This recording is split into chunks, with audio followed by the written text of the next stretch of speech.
Hi everyone and welcome you all. Shadow here. Palworld is giving us what is going to be the very first raid battle in the game, which, at first glance, could require a little bit more than just high level pals to beat that content, or that's what I'm hoping for. So, bearing that in mind and trying to prepare ourselves for that content, today we're going to talk about breeding. However, instead of just making another breeding guide itself, I will also try to include some tips on how you can breed more pals at the same time, how to take advantage of overbreeding or ground breeding practices, and focus on answering some common questions I still read on Reddit and Discord servers, like this one.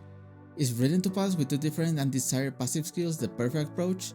The confirmed answer is yes, but also my second and personal answer is that it doesn't matter most of the times. These and few other points will be covered in this video, so let's get into it. By now, most of us should be very familiar with what is needed in order to breed in Palworld. As a brief recap, you need to have a breeding farm built in your base, a male and a female pal that will give you the desired one, cakes so that you start receiving eggs from them, and egg incubators to hatch those. If you are interested in how to make tons of cakes in an automated farm and easily, check out my breeding base guide. I'm pretty sure it will be helpful to you somehow. I'll leave the link to that video somewhere in the screen right now and also in the description below. Most likely, you will want to have more than one breeding farm and at least 21 egg incubators per farm if you want to work on more than one project at a time. Some projects may be fast, but some may take a little bit more than expected. At the end, the amount of breeding farms needed will depend on how much you are wanting to breed. As of why 21 egg incubators per breeding farm, it's just because whenever you leave your pals breeding, each farm can only store up to 21 eggs before the breeding time stops. Therefore, whenever you don't collect your eggs after a while for whatever reason, you will only receive 21 eggs from the farm, and that's the reason I suggest having that amount of egg incubators per farm. Unless you change the settings of the world and you can hatch the eggs immediately, in that case you only need one in general. Nowadays, breeding in this game is actually not necessary to clear a specific content. It's a nice to have and something you can do for fun just to try different things out. You can breed pals for battle, base, or travel optimization. Normally, when you breed, you're looking for one of the following three things: unique pals that you can get only through breeding or get pals you're missing to complete your collection, get certain passive skills into your pals, and get high IVs into some or all the stats, those being only HP, attack, and defense. Nonetheless, I feel breeding can provide you with more stuff than just the previous points, and here's why. Regarding the first idea I mentioned, breeding for that objective is pretty straightforward. You just find the two pals that will give you as a result the pal you are looking for. Now, for the other 2 points, sadly, I can say the same. As you may have seen in other videos, posts, or just discovered by yourself, there is only one best approach for this practice. And by approach I mean the quantity of passive skills each parent should have in order to get the desired pal as soon as possible. I also made my experiments and was registering the outcome of 120x. The best approach is having 2 different passive skills on each parent. Is it wrong or a waste of time if you don't meet that condition when breeding? If you are pursuing the passive skills only, absolutely not. If you want passive skills and high IVs, maybe you want to consider breeding that way, but let's focus on passive skills for now and include the IVs factor after that. At the beginning of the video, I said breeding with the best approach won't matter most of the times, even though it's the fastest way to actually get your desired pal with 4 specific passive skills. I got to this conclusion after breeding for different purposes while trying to play the game more at the same time. At the end, obtaining the desired passive skills from scratch is pretty random, whether you decide to go and catch pals until you get one with the passive skills you are looking for, or just breed some pals until you get it. Even to start breeding with that method, you will need to breed 2 pals with 1 passive skill each in order to get a pal with those 2. Anyways, why do I think this doesn't matter in some scenarios? The main reason is pal condensation. This feature will boost your pals in 3 different ways mainly: stats, skill effect, and work suitability level. For this, you need a total of 160 essences in order to get full condensation. Now, how is this related to the fact of how you breed your pals is not that important most of the times? The following points are not a must or the absolute way to play this game, just a thought of what has been really useful to me and wanted to share with you. There are 2 main reasons of why you really don't need to worry about breeding with the best method most of the time. First, I obtain most if not all of my essences from breeding and not by capturing them.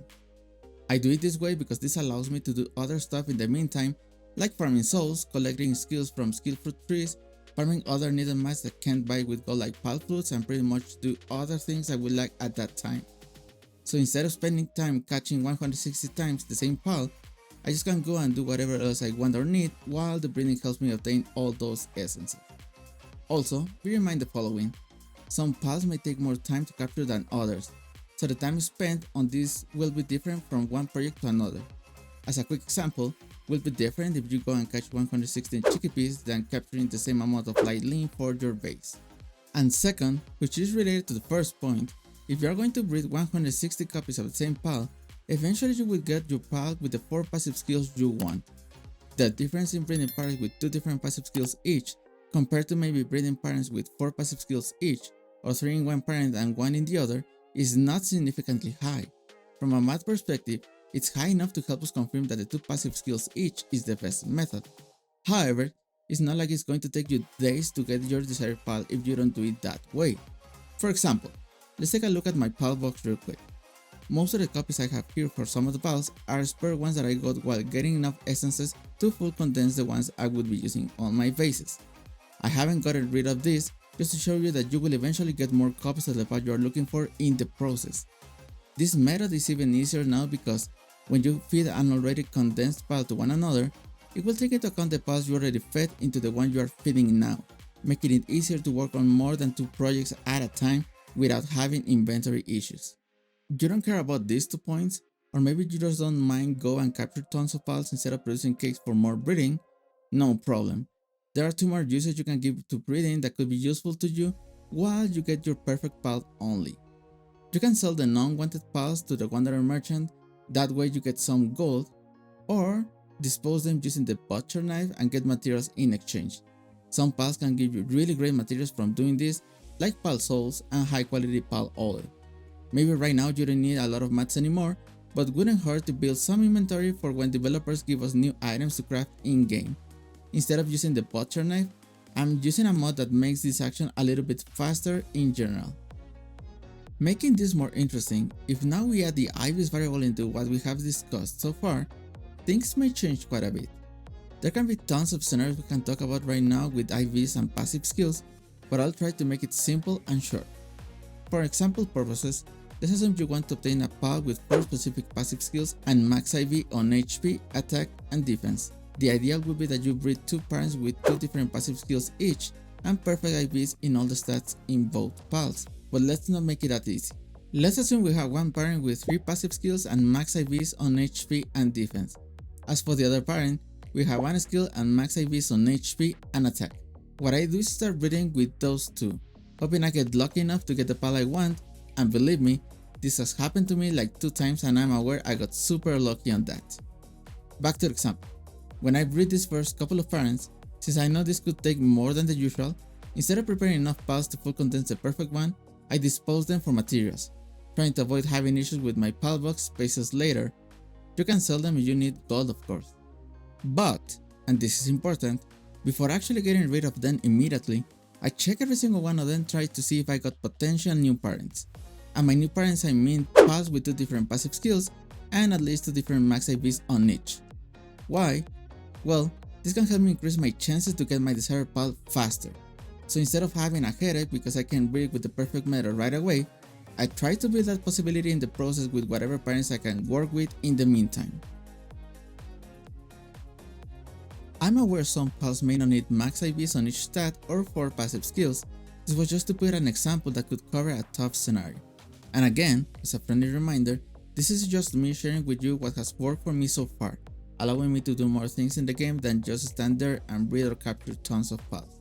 Wanted to share with you in case you think could be a good approach for your needs. In the scenario where Palworld makes some changes related to breeding in future patches that could affect what was stated in this video, I'll make sure to make another one if those are relevant. If you found this content valuable, please consider liking this video, subscribing for more guides, and activating the notification bell to stay informed on future releases. Thanks for watching, and until the next one, see ya!